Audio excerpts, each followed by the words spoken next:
धोखाबाज लोगों ने धोखा दिया था। जितने पीड़ित लोग हैं इधर आ जाए, लियाकत सरपंच कटोलवाड़े के नौरों में, क्योंकि लोकतंत्र में सरकारें और प्रशासन सिरों को गिनते हैं, यानी जितना बहुमत होगा उतनी जल्दी बात तुम्हारी चलेगी।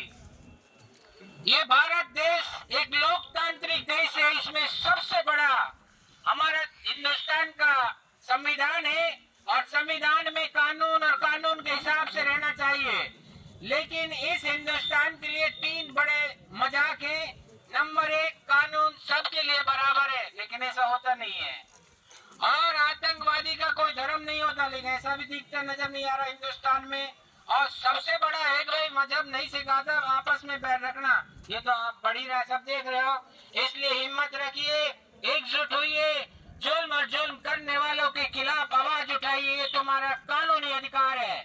तुमने अगर किसी एजेंट के या किसी के विश्वास पे पैसा जमा कराया है तो कोई गुनाह और गलत नहीं किया है, क्योंकि दुनिया के अंदर कोई भी कंपनी, कोई भी सिस्टम, प्रशासनिक, राजनीति, धार्मिक, अगर कोई भी चीज चलती है तो वो कॉल पे, विश्वास पे चलती है। विश्वास ही किया जाता है। तुमने भी किसी एजेंट, किसी बीच के लोगों के बीच से जो पैसा जमा कराया था वो तुमने यकीन किया था, विश्वास किया था, लेकिन वो अपने यकीन और विश्वास पे पूरे नहीं उतरे। लेकिन अब जनता, हरियाणा, राजस्थान, यूपी के जो पीड़ित लोग हैं वो एकजुट हो रहे हैं। और मैं सबसे बड़ी जो सिरे देना चाहता हूँ, जो हमारे मीडिया बंधु हैं, यूट्यूब चैनल वाले हैं, मैं इनका शुक्रगुजार हूँ, मुबारकबाद देता हूँ, जो इस तरह की उन्होंने मुहिम चला के लोगों को घर घर जा जाके उन्होंने लोगों को जगाया है। इसलिए हम उन पीड़ित लोगों से कोई जाति, कोई व्यक्तिगत, कोई धार्मिक, कोई दुश्मनी नहीं है। हम यही चाहते हैं कि गरीबों का जैसे पैसा से दे लो। अगर फिर भी तुमको कोई 10-5 हजार रुपए की इनकम करनी है तो ऐसे काट के दे दो। हम तुम्हें विनम्र और अपील करते हैं, लेकिन आने वाले वक्त में तुम्हें बिलों से भी खोद के ले आएंगे, विदेशों से भी ले आएंगे, जो जनता लोकतंत्र में बहुत बड़ी ताकत होती है। और हमारी कामा विधानसभा क्षेत्र के 2 नंबर और 3 नंबर पर जो नेता है वो कान खोल के सुन ले।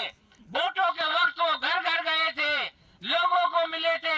आज वो कहाँ रफू चक्कर हो गए, कहाँ 9-11 हो गए, क्यों नहीं आते जनता के बीच, क्यों पीड़ित लोगों की आवाज नहीं उठाते।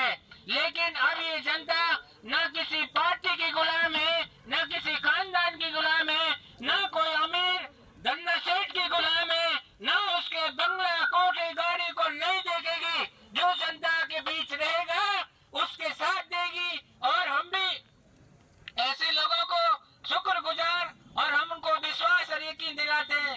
मैं पर्सनल, अगर मैंने कोई गड़बड़ की है तो अगर मेरे पर उंगली उठाई है, मेरी इंसानियत होगी तो मैं उस गलत काम को छोड़ूंगा। और यही होना चाहिए। हमें किसी से कोई लोभ और लालच नहीं है, लेकिन एक आवाज बननी पड़ती है, एक आवाज उठानी पड़ती है। लेकिन ये हर एक कोई बंदा नहीं उठा सकता। इसलिए यकीन और विश्वास के साथ रहिए, एकजुट रहिए। किसी के बहकावे में, किसी के बरगला में मत आइए, क्योंकि तुम्हारा पैसा है और तुम्हें व्यक्तिगत, इंसानियत, धार्मिक उस तौर पर नहीं मिला है।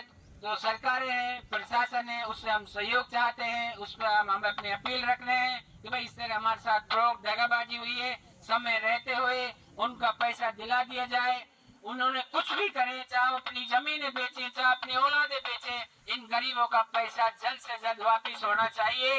नहीं रोजों ईद के बाद एक बहुत बड़ी मीटिंग होगी और किसी भी तरीके से अगर कोई फ्रॉडबाजी करता है किसी भी धर्म और मजहब के लोगों के साथ, उनको बख्शा नहीं जाएगा।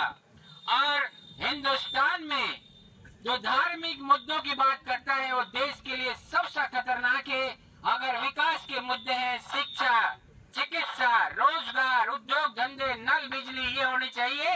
लेकिन आज लोगों को ऐसे माहौल में बहाया जा रहा है, डराया धमकाया जा रहा है। लेकिन मेरा कहना यह है कि दंगी तुरसी करके, भूखे प्यासे रख के, चाहे तुम्हें भोजन की थाली क्यों ना बेचनी पड़े, अपने बच्चों को पढ़ाओ और लिखाओ।